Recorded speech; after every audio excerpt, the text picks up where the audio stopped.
3 नवंबर 1955 रात का वक्त था।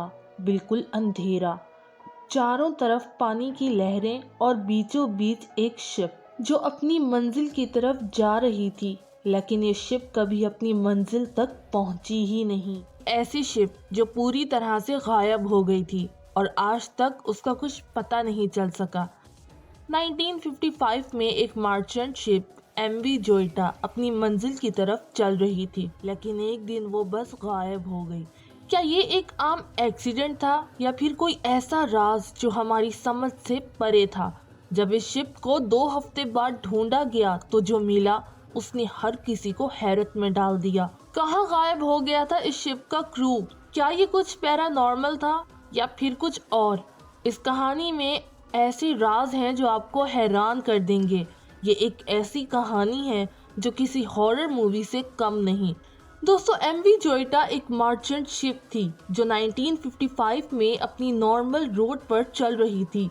फिजी से ऑकलैंड, न्यूजीलैंड शिप का रूट क्लियर था, सब कुछ नॉर्मल था, लेकिन 3 नवंबर को ये शिप अचानक अपना रास्ता भूल गई। No distress signal, no signs of trouble और शिप का क्रू, पैसेंजर्स सब कुछ गायब हो गया। ऐसे ही कोई शिप अपने रास्ते से कैसे भटक सकती है? क्या ये बस एक एक्सीडेंट था या कुछ ऐसी सिचुएशंस थी जो हमारी समझ से बाहर हैं? जब शिप को ढूंढा गया तो 19 नवंबर को शिप बिल्कुल खाली थी। लाइफ बोट्स गायब थे, शिप में कार्गो का सामान बिल्कुल सही सलामत था, लेकिन कोई भी क्रू या पैसेंजर नहीं मिला शिप में। ये बिल्कुल एक घोस्ट शिप की तरह थी। कुछ समझ नहीं आ रहा था, क्या किसी ने शिप को छोड़ दिया या फिर शिप के साथ कुछ ऐसा हुआ जो बहुत ही भयानक था। दोस्तों, जब एमवी जोइटा को ढूंढा गया तो उसका जो सीन था वो किसी भी हॉरर मूवी से कम नहीं था। शिप बिल्कुल खाली थी, क्रू मेंबर्स और पैसेंजर्स का कोई ट्रेस नहीं था। अगर किसी ने शिप को गायब कर दिया तो क्यों? रेडियो ट्रांसमीटर भी ऑफ थे। जब शिप को ढूंढा गया तो कुछ ऐसे क्लूज मिले जो हमें और भी ज्यादा कंफ्यूज करते हैं। शिप का स्टीयरिंग मशीन बिल्कुल ठीक था और इंजन भी चल रहा था। इससे साबित होता है कि शिप को अचानक कोई भी ऐसे टेक्निकल प्रॉब्लम्स नहीं आए थे कि क्रू को अपनी जान बचाने के लिए शिप को अचानक यूं अकेला छोड़ना पड़ जाए। लेकिन फिर भी क्या ये सच है या फिर कहानी कुछ और है? कुछ लोगों का कहना है कि क्रू ने इंटेंशनली शिप को छोड़ा।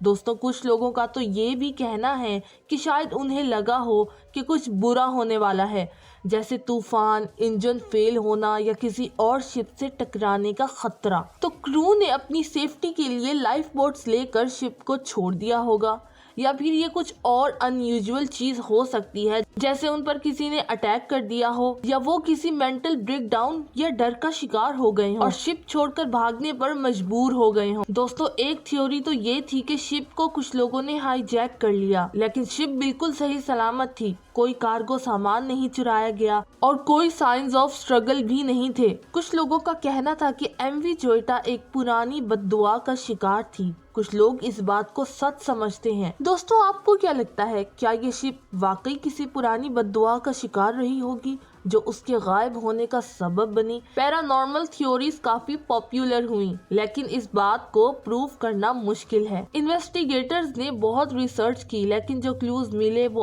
अब भी हमें कंफ्यूज करते हैं। दोस्तों, शिप पर खाने पीने का सारा सामान भी महफूज था जो अनटच्ड था, यानी कि खाने पीने के सामान को हाथ तक नहीं लगाया गया। तो दोस्तों, इससे साबित होता है कि शिप के साथ चाहे कुछ भी हुआ हो, क्रू भूखा प्यासा नहीं था जो उसे अचानक शिप छोड़कर भागनी पड़े। लेकिन इसके बावजूद शिप के लोग कहीं चले गए।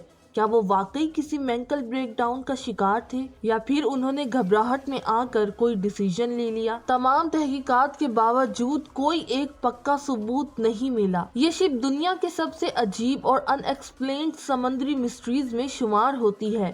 क्या कभी हम ये जान पाएंगे कि क्या हुआ था इस शिप के साथ, या फिर ये मिस्ट्री हमेशा एक सवाल रहेगी? एमवी जोइटा की कहानी एक ऐसी मिस्ट्री है जो कभी सॉल्व हो ही नहीं सकी। आज तक हमें इसके असली राज का पता नहीं चल सका। अगर आपको ये मिस्टीरियस स्टोरी इंटरेस्टिंग लगी हो तो वीडियो को लाइक करें, चैनल को सब्सक्राइब करें और बेल आइकन पर लाजिम क्लिक कीजिए। आपसे मिलती हूँ अगली ऐसी ही एक इंटरेस्टिंग और अमेजिंग वीडियो के साथ। तब तक के लिए अल्लाह हाफिज।